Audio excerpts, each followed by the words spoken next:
We're off to the NASA Mars habitat in Hawaii, where we're going to use mobile technology to read astronauts' brain performance and health. The cool part is we're the astronauts. We're really interested in cognitive fatigue, so when your brain gets tired and you start to make bad decisions, and in the case of a mission to Mars, that could lead to some major problems. So life in the Hab's quite interesting. We have to exercise at least an hour a day. We're expected to put on spacesuits and go out on simulated Mars walks.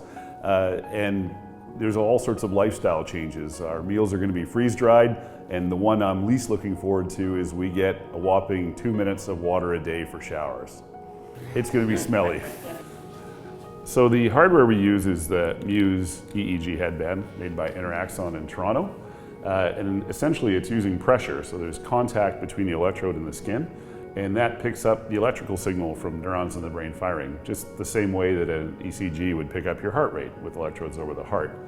The data is streamed via Bluetooth to an Apple device like an iPhone or an iPad, and it comes into an app called Peer, which was developed by Suva Technologies here in Victoria. So the brain activity is going on in his head, the Muse headband measures that activity, and then the app processes it so we can calculate data scores for brain health and performance. The Muse EEG headband was originally created as a mindfulness or meditation assistant and is still used that way. You can buy one at Best Buy. What we did with our lab is we figured out that you could get the data from the device and do lots of cool things with it. So we've done some work looking at athlete performance, cognitive impairment, dementia and Alzheimer's, and now cognitive fatigue in terms of performance roles like astronauts going to Mars. The two grad students going are Tom Ferguson and Chad Williams from my lab here at the University of Victoria. They've both played an active role in helping develop the technology and test the technology, and they're going to be astronauts along with me. Well, the challenges we might face are similar to those the astronauts will face, which is it's a small space.